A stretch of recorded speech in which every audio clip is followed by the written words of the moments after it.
Un document exceptionnel sur le match Égypte-Algérie disputé hier au Caire avec des images exclusives dans l'intimité de l'équipe algérienne. Grégory avec un reportage exceptionnel en immersion totale avec la sélection d'Algérie qui jouait un match décisif hier soir au Caire. Le Canal Football Club revient juste après cet extrait.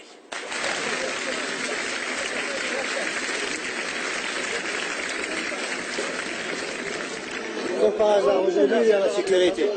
Hier il n'y avait personne, regarde, aujourd'hui il y a les chars, il y a tout. C'est en Afghanistan. Voilà, c'est pas un match de foot. L'armée c'est un char, regarde, c'est l'armée, c'est même pas la police. Elle jouait un match décisif en Égypte, un derby explosif, l'enjeu était absolument énorme. L'Égypte devait gagner 3-0 pour souffler la qualification au Fennec d'Algérie et en cas de victoire 2-0, bien c'était l'égalité parfaite et donc un match d'appui. Le match s'est joué dans un contexte terrible. Guillaume Pivot, notre envoyé spécial, a eu le privilège de pouvoir passer plus de 48 heures en immersion totale avec l'équipe d'Algérie. Regardez ce document exceptionnel raconté par Christophe Estagno et Guillaume Priot.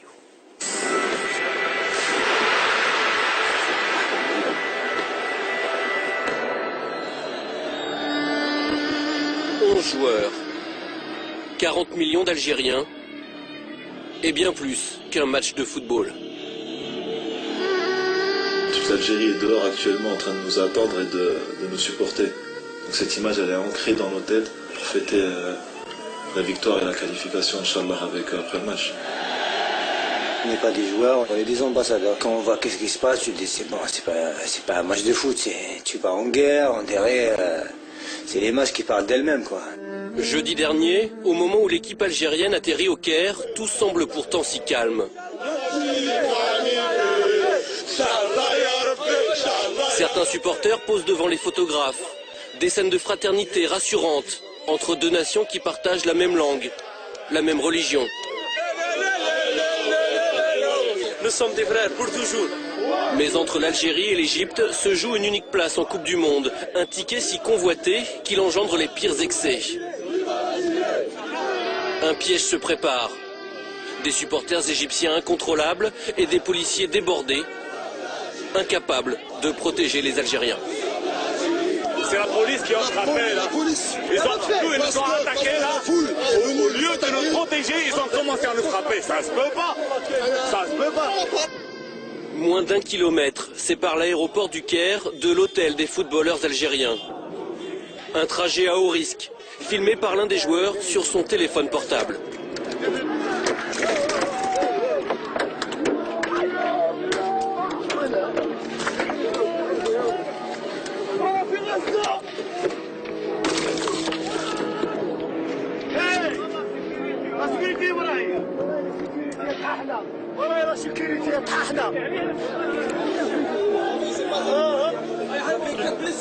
Qu'est-ce qui s'est passé, Majid? Qu'est-ce qui s'est passé? Comment imaginer que ces hommes ensanglantés qui descendent de leur bus ne sont venus jouer qu'un match de football?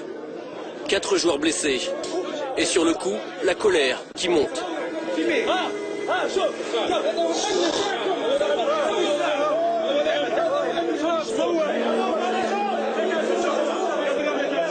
Imagine un joueur, il prend ça dans la tête, imagine. C'est ça le football, c'est ça le football. J'ai vu la pierre qui est venue, heureusement qu'elle était un peu amortée par le réseau. Et après, je me suis caché pour tous les autres, et ça venait de partout. Il y a un morceau d'air qui a pénétré à l'intérieur de la plaie.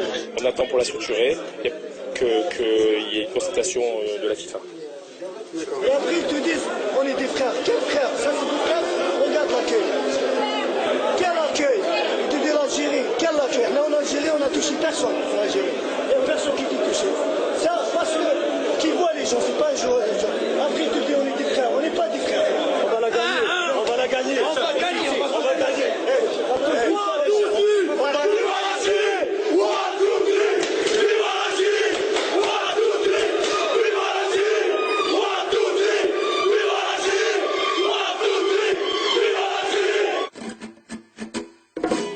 En direct du CHU d'Égypte.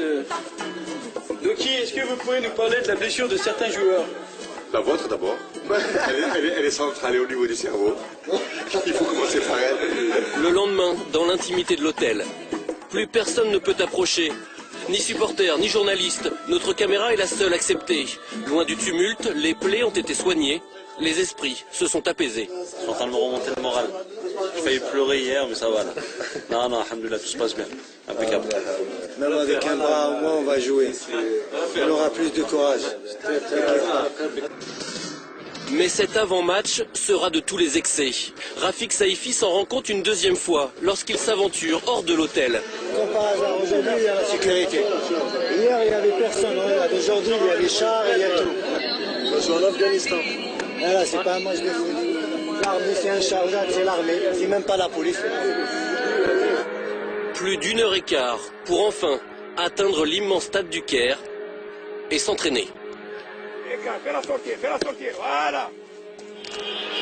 Le soir venu, nouveau souci, ce bruit de klaxon incessant.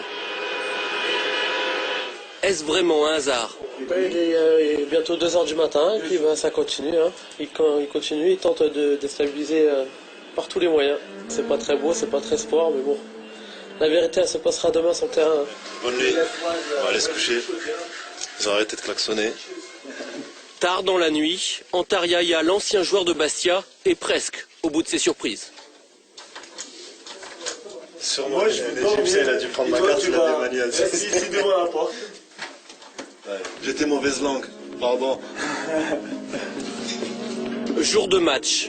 Malgré les incidents, la Fédération internationale a décidé de maintenir la rencontre. Alors, peu importe les polémiques. Ah mais chez nous, il peut se passer n'importe quoi, il y aura toujours une bonne ambiance, ce sera toujours détendu. On est plus fort qu'eux, et c'est pour ça qu'ils ont commencé à nous créer des histoires.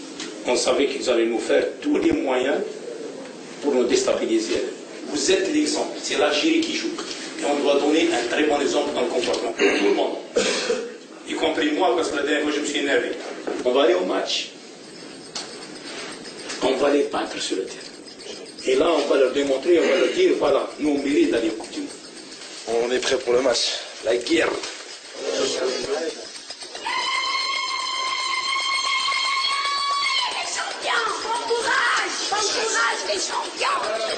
Partout à Alger, partout dans le pays, des places de village au restaurant, un peuple espère.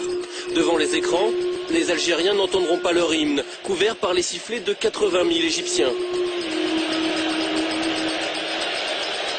Mais ils assistent aussi impuissants que leur équipe nationale au pire scénario possible. Première alerte dans le périmètre algérien, ça a failli être l'ouverture du score. Et Lounas Gawawi en 2 temps. Le premier but des Pharaons, dès la 2e minute. Une défaite par un but d'écart qualifie toujours l'Algérie. Mais il suffit que l'Égypte marque une 2e fois pour que les deux équipes se retrouvent à égalité parfaite au classement. Tout serait remis en cause, un match d'appui deviendrait nécessaire. On joue la dernière minute du match. C'est bien joué par Bouguera, une fois de plus. Allah tactique, Allah. Égalisation égyptienne avant qu'on jouait les arrêts de jeu. Ainsi est fait le football.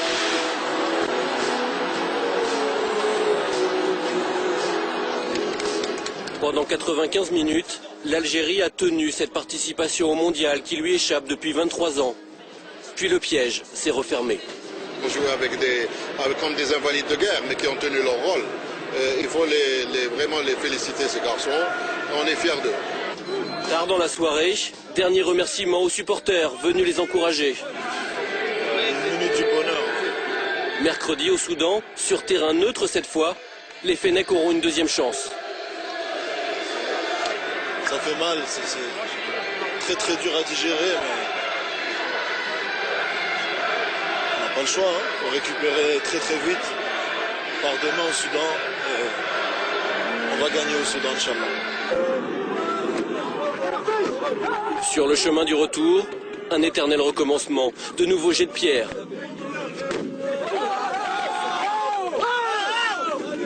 Mais cette fois du fond du bus, malgré la tristesse, malgré la colère, s'élèvent quelques chants, comme une réponse aux attaques, comme un signe de plus